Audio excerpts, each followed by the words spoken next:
All right, guys. So, welcome to the Agency Games podcast. And today we're going to start off with by having one of the people that I want to really genuinely thank because I have a podcast thanks to this guy that you see over here, my man Mark Wayne. And guys, listen, Mark is actually a business coach that has a really particular niche. He's going to share a lot more with us in today's episode, but he has a really Christian-based approach to entrepreneurship. He helps people that they have a Christian background and maybe they have been afraid to start a business. He helps these people have a purpose-driven business that can impact others and actually grow from there. That being said, of course, I don't want to take the word from you, brother. Please go ahead and start introducing yourself. Hey, bro. Thanks for inviting me here and being your first guest. I am very much privileged and honored to be your first guest. And just want to say hello to all those who are watching this. What Enrique said, that it's true. I was actually a pastor for 30 years. So I'm an old man actually, but Yeah, but he I has a I younger son that soul that everybody in here is hearing. I retired back in 2017. So I started in '87 in Chicago. I used to live in Chicago, Illinois. I am Canadian, though. I actually grew up in Yep. Canada since I was 6 years old, and I ended up doing 4 years in Chicago. That's where I started off as a youth pastor, and then in '91 I moved to the Philippines. I'd lived there for 15 years. And in my career, then we came back in 2006 here. I live in the Greater Toronto area right now in the city of Mississauga in Ontario, so kind of the eastern part of Canada. And we've been living here since 2009. We left the Philippines in 2006, moved Awesome. here to Toronto area in 2009. And actually, in my 30 years career as a pastor, I pastored 9 churches in all. And those are a variety of sizes, right? There is as small as, a couple dozen people, and as large as like 2-3 thousand people. Gotcha. So it was a really variety of those 9 churches that I was the pastor of, or I was a pastor of. I started 5 of them, and so I'm a bit of a serial entrepreneur that way. I like to start things, Yep. and Yeah. even then, those ministries and those organizations were really characterized by creativity and innovation in that area, if you want to call it an industry or in that domain. Gotcha. Back in 2017, I felt God telling me to step down, literally those words, step down. And I didn't know what that meant. I didn't know what to do. It took me about a year to actually resign from my post because I was a national coordinator, the Canadian coordinator for a big organization, a big movement around the world. And things were going really well as was starting a church here in Toronto. And all of a sudden, God says, "Nope, going to change that up. We want you to step down. I got a different vision for you." Okay, I had no clue what that was. I tried to resign 3 times. They would not accept my resignation. So on Wow. the third time around, I just said, "Look, I don't care what you guys say anymore. I'm done. I'm really done." Yeah, Took you, me you, you wanted to get out of there, man. Yeah, yeah. I actually retired when I turned 50 back in Wow. 2017. And Wait, so dude, you're 50, you're 55 then, brother. Wow. yeah, I'll actually be turning Wow, man. 55 in December. Yeah, Bro, man. wow, brother. I know you like from maybe how much could it be like? Maybe 8 months or almost a year, let's say, right? And bro, Yeah. I promised that I thought that you were like, I don't know, at maximum 40, man, or something, brother. And 55? that's why we're good friends. That's why we're close. That's why I like Exactly, you, man. bro. That's incredible, brother. Yeah, wow. Awesome. Yeah, And for the first after I retired for the first I guess 3 or 4 years, I went into business, and I actually became a I started off as an instructor, and then I got promoted to a business development manager for a financial services company here in Canada. It's a national company, and I actually, when they did hire me as an instructor, they also hired me on as a personal development trainer for the entire company. So I actually was traveling around all over Canada in wow. all of our offices in all of the provinces that we have here doing training. So I've ever since, even when I was a pastor, my focus wasn't just taking care of my church, but I was actually training leaders. So I have lots and lots of years of leadership development and training, organizational development, developing teams and that kind of thing.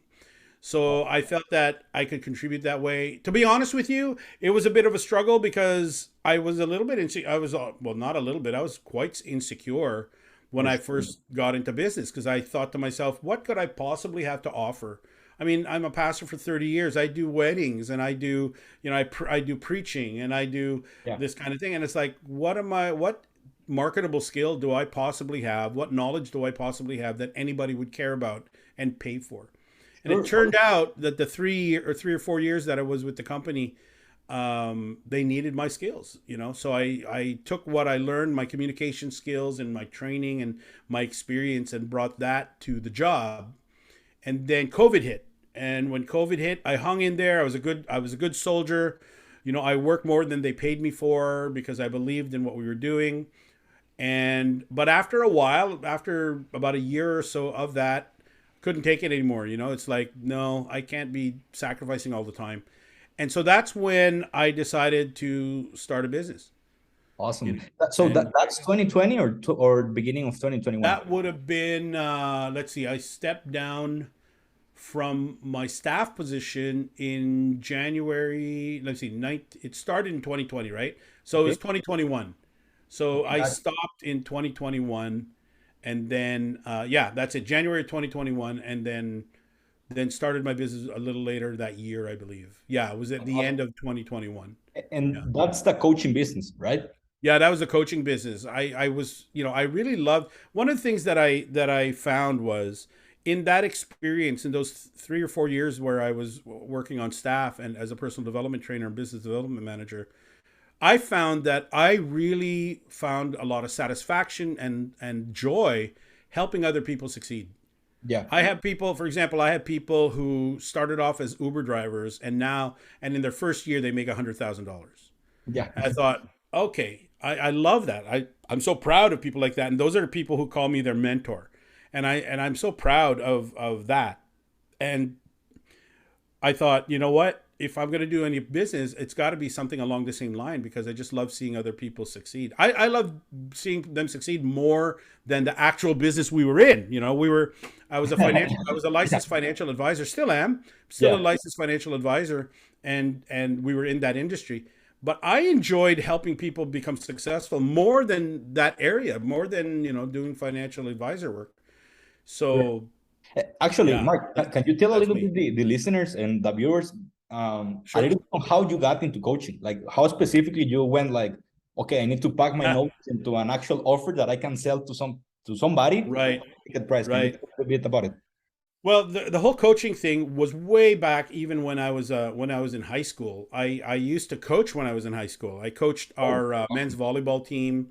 I coached some junior girls basketball teams. I used to ref. So I always thought that I was going to be a coach or a phys ed teacher in high school or college. Right, that's what I thought I was going to be. So I loved helping people and showing them that stuff. So when this came along, at the time, and I wanted to come up with a business, I really felt that that's really my thing. I want to do something that I really love Yeah. and that I will find a lot of satisfaction that gives me meaning. It's significant to me because it's meaningful for me. So what did I think of? Like, what was that all about? Like what you're asking. And I actually went through a really difficult process of trying to figure out who I was. When I retired, I was a pastor for 30 years. I didn't know who I was. I didn't know what was I going to do from then. Now that has stopped, what am I supposed to do? So I went through this process of discovering my purpose. I discovered, it was a hit and miss. I was trying everything, reading everything, watching everything on YouTube, reading as many books as I can, doing stuff that connecting with whatever conference or whatever, and trying to figure that out. What am I supposed to do? And from my perspective as a Christian man, it was like, God, you told me you wanted me to stop. Okay, step down. So I did that. You said you had a different vision for me, but what the heck is that? You're not telling that to me, Yeah. right? I have no clue. So I'm kind of stepping out in faith, literally stepping out in faith and taking the risk. And that process that I went through is what I teach in my coaching. That's actually the foundation of what I teach in my coaching business. Yeah. is the very first thing we go through is to understand what is your purpose, to discover what that is. And it really is that. It's not me telling you what your purpose is. It's you Yeah. discovering what that is. And I use the experience that I had to discover my own purpose to Mhm. be able to help other people go through the same steps, right? Brother, that's awesome. And actually, because I guess that a lot of people that maybe now or maybe later or years down the road, when they actually come and listen to this podcast, they Yeah. are going to be wondering. Some of them are going to be actual coaches, and maybe they're just getting started, or they have that drive that Yeah. maybe I know that you currently have, because I mean I know you and we have like calls every week, so I know that you still have the drive. But for people that are maybe just starting, and specifically in the coaching space, and they are like, hey man, like I love this, but I don't know how to go about it, or I feel insecure, or maybe what would be your advice to these people that are just getting started in the coaching space, and one single tip of advice that you would have to them in order for them to stick for the long run, right? Because I mean I have Yeah. also been in the coaching space for a while, For and sure. for sure I actually know that the problem, for at least in my opinion, that most people have is that they change niche every other month. Right. You Right. maybe just get started into what the thing that the first mentor or them says to do. They just stick doing that, and of course everybody's doing the same stuff over there, so they get no differentiation in the market. Right. But specifically from your point of view, what would be your advice for maybe more beginner coaches that want to have that breakthrough, or that drive for the long run?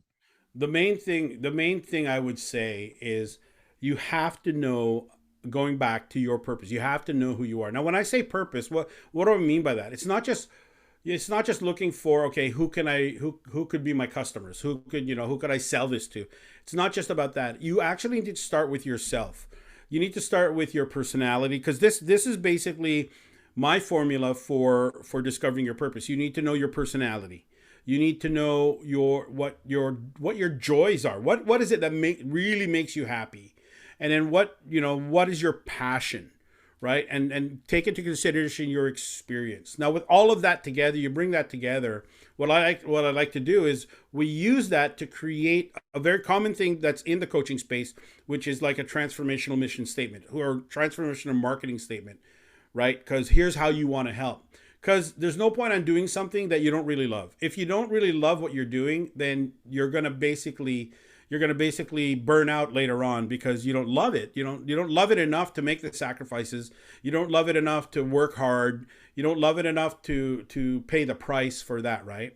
Now at the same time, once you figure that out, once you figure out what you were made to do, you'll also understand who you were made to do it for, who you were made to serve. And that's the second most important question to figure out. The first question is, who am I made, what am I made for? What's my purpose? But the second most important question is, who am I made to help? How does my purpose and my passion, my joy, what I can do, my experience and skills, who can I help that? Because it's all about loving what you do and doing what you love for the people that love what you do. So you want to do what you love for the people who love what you do, Yeah. right? And you go find the people that love what you do, and then make them your clients, make them your customers, because they love what you do. Then you get to do the thing you love, right? And that just brings you joy, and gives you meaning and significance, right? And that's the beauty about the coaching, I mean about the coaching industry as a whole, right? Because Yeah. something that happens with specifically coaching is that you are able to, first of all, live completely from something that you are, like you were saying before, passionate about. Yeah. But most importantly, it is that your whole work and your whole entire business model is around delivering a transformation to somebody. Yes, that absolutely. transformation that transformation is going to be dependent on, for example, if you're a business coach, getting somebody from, let's say, $0, not knowing what to do, to 10 or 15K per month, for example. Right. Or it Right. could be, hey, I will help helping others save more time per week in order for them to spend time with their family, etc. That's Yeah. the beauty about the coaching model. Aside from something that may happen on the, for example, agency space, where you don't quote unquote deliver a transformation per se, you just deliver services that ultimately drive the transformation. But Yeah. I mean, what I'm trying to say is that in the coaching space, you fundamentally change the client, and that's something that is beautiful about it. But Absolutely. another thing, because of course, not only right now, but for the other episodes that we end up having, I want people to also share with the world some of the actual struggles, right? Because I know that it's super common to simply talk about the good stuff and the shiny things, but it's also important to acknowledge some of the different struggles that maybe you notice in your space happens, right? So for you specifically, Mark, like what are some of the things that you wish people were prepared for whenever they are starting a coaching business, that maybe once they go over them, you go like, wow, this is the thing that guy Mark once said on a podcast, and I want to know. I mean, I'm happy that I was able to hear that. Like, what would that be? Yeah. Well, I think I'll answer that on a couple of different levels. On one level, like I have my coaching clients, for example. One of the struggles I see with them is trying to juggle too much, trying to, they have competing time demands. They have family. There's a lot of them, most of them, in fact, are working full time in other jobs or have another business or something like that. Yeah. And just being able to juggle all of that, that's something I help them with, and developing a rhythm for that, kind of like, what's called, daily, daily method of operation, basically, and trying to figure that out with their own life, making sure they get enough sleep, making sure that they have the self-care. Because some of the people that I've been coaching, they're really overextending themselves, and they're sometimes on the verge of burnout because they're not balancing things out. They're trying to do too many things in their life. So they need to learn how to do that. How can you build a business on the side, which hopefully eventually will become a full-time thing, but how can you build that on the side without compromising anything else, without compromising your values, your integrity, but also your health, your relationships, and your other job, right? You don't want any of those to suffer. So that's one area I see people struggling with. And I get it, because I was an extremely busy person at one point as a pastor. I didn't even know what day it was. I had to have my secretary tell me what day it was. No I way. didn't know what day. I'd go to the office and I arrive and I go, what day is it today? Then I'll know what we're supposed to do. Yeah. So that's how busy it was. And I was teaching a lot. I was doing a lot of training and that kind of thing. So everything ran into others. So I know what that's like, to try to figure out what your priorities are and figure that out. Sure, 100%. From my perspective, from this angle, where like my personal struggles, I would say, and you and I have talked about this, has been, one of the struggles for someone like me, and I'm sure we have a lot of people who will watch this, who are also in this same way, is I like a lot of things, or I know a lot about things, and I can research and find out if I don't, and I have a lot of interests, and I want to help a lot of people. And I would say my personal struggle would be to really find out who it is my target market is, who it is I really want to help, right? And that's, we've been talking about that. That's been something that I've had to deal with, where it's like, should I deal with Christians? Should I deal with anyone? Because I started out with just anybody. Didn't matter if you wanted to, start a business. I wanted to help you with that. Yeah. But then I found, as I went along there, I found like, I wasn't that passionate about that stuff. I wanted to do something else. I was still passionate about helping people succeed, but you want to focus the target. The sharper the target is, the sharper your spear or your sword is going to be, where you're going to hit that target. And so I find that I'm probably going through that process of really. That's why I've defined my clients to be Christians, because it's like I share a value with that, right? I can assume certain things. That doesn't mean that I don't like people who don't believe the same way I do. I'd help anybody, to be honest with you, and I have. My clients are not all Christians. But I found that I speak from that perspective, and my references are from that perspective. And so sometimes, for example, sometimes in my teaching, I'll quote the Bible, and it's like, I don't want to have to deal with somebody objecting to that. Yeah. When I find it's going to be helpful. So I've had to really, narrow my niche down even more so, and go that way as well. Yeah. So and I would say that's something that someone would have to go through. Yeah, for sure.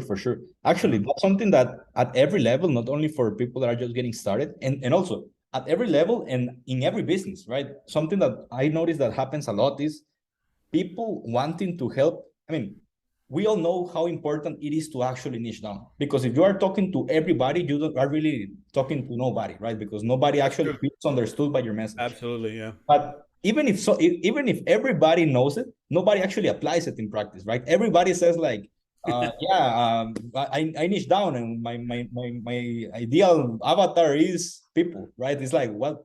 Like that's not true, man. Like you Yeah. actually niche down, right? And I also want to just to add a little bit to what you just said. Uh, One of the biggest things, and even for myself, I need to be fully transparent with this, is that it's important to actually focus. And I mean, the biggest struggle that a lot of people have is actually sitting down for 1 year or 2 years, helping one ideal target audience or one avatar solve Yeah. one only type of problem through one unique way, and boom, that's it. But Mm-hmm. what happens that maybe people get started and they don't see results in 2 weeks. So they say, oh, it's the reason why I'm not making money is my niche.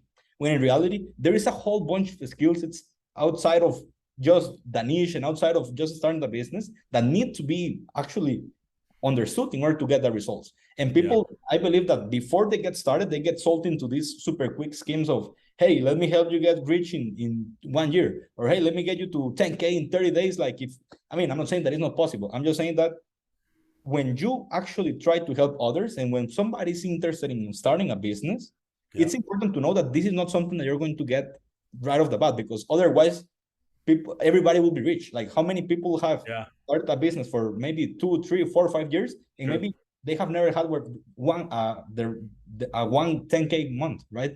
So I think that definitely, and the fastest way to actually get there is by actually, first of all, developing the entrepreneur behind of the business, so that you can actually have the skills and the knowledge needed to actually get there, and then Mm. actually be have enough focus so that you can actually stick for long period. I mean, literally, people don't understand how much time I'm talking about. It could be like for literally years in order to get there, but you will get there if you don't give up. That's That's mostly right. what I wanted to add. Yeah. And yeah, brother, just to basically start wrapping this up, I wanted to ask you, like, before we leave, what is one thing that, I mean, I hope that you can come to the podcast again, maybe some weeks or some years from now again.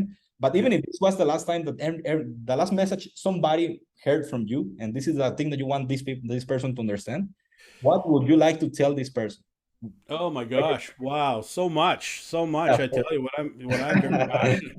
Well, I'll be very honest. I'll be very raw, honest in a very raw way. There's a couple of things. Yeah. One, as a Christian, I will tell you this, that there's no one like Jesus Christ. There's no one like him. And if I had the privilege of introducing anyone to him, and that is without all of the religious superstructure, and I'm not talking about the religion that was built around him. I'm talking about, I'm not talking about Catholics or Protestants or anything like that. I'm talking about who he is and being able to introduce people to him. That would be my greatest privilege. And I find that there is no substitute. We always like to substitute what would give us identity, what gives us meaning, what gives us peace, what gives us satisfaction. And some of us, we think our business will do that. As if we only think, oh, if I can only have a profitable month, if only I can have, five $10,000 months or five $20,000 months, that would be great. If I could make $100,000, and then I'd have peace of mind. I'd be able to take care of my bills and do that. But the reality is, I know people like that. I know tons. I literally know at least 2 or 3 dozen people who are making more than $100,000 a year. I know them as friends. I know them as business partners and that kind of thing. And no, that's not what it is. You actually get more problems. I know people. You know what? I know people who were. I don't know if you have this in your country, bro, but consumer proposal is just short of a bankruptcy. Yes. Yeah, yeah. It's like the layman's version of a bankruptcy, right? It's Yeah, like, so yeah. I know people who've actually made it in the business that we're in. They've made $100,000 or more, and at the end of the year, they got in trouble and they had to file consumer proposal, even though they made 100 grand, even though they made a 6-figure year. Yeah. And it's like, what happened? What happened? Those kinds of things. It's great to make money. I feel good when I'm making money, for sure, and I'm able to pay my bills, but that's not going to give you peace, and that's not going to give me a sense of security at all. Sure. You need something greater than that. There's nothing greater than that personal relationship with Christ. Now, outside of that, from the quote unquote spiritual stuff of it, I would say that if you dismiss that part of what I'm talking about, if that's irrelevant to you, to the people who are watching this, Yeah. what will be relevant to you is this: the second most important thing that I could tell you is to discover your purpose.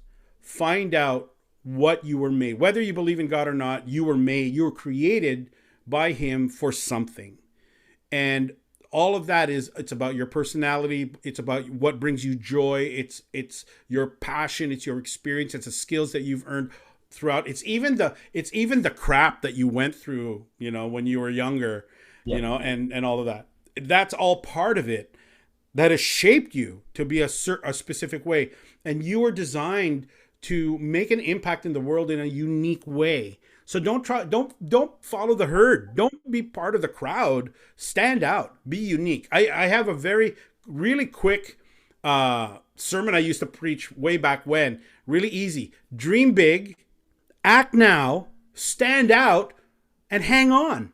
That's it. That's it, Man, I man. love it. That's it. You want to feel fulfilled in your life? Dream big, but act now. Do something about it.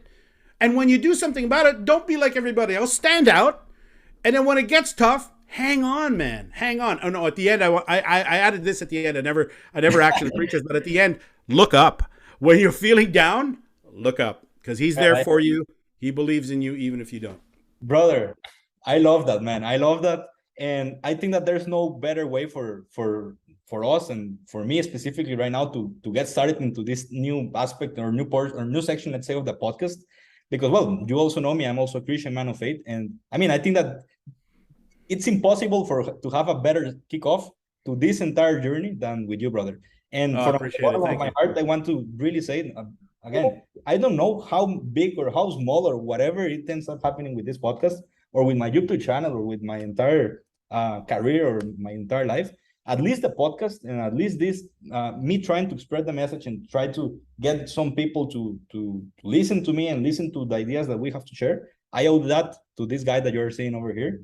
That is 55 years old, even if he doesn't appear to. And yeah, I mean, for some people listening, he has been a client of mine, but I'm really proud to actually call him a friend nowadays. And yeah, man, I'm eternally grateful for that. And yeah, man, I think that will be pretty much for today. I will stop recording and stick with me just for 5 minutes at the end, okay? You bet. Awesome, my man. Just a second. Thank you, bro. Appreciate it.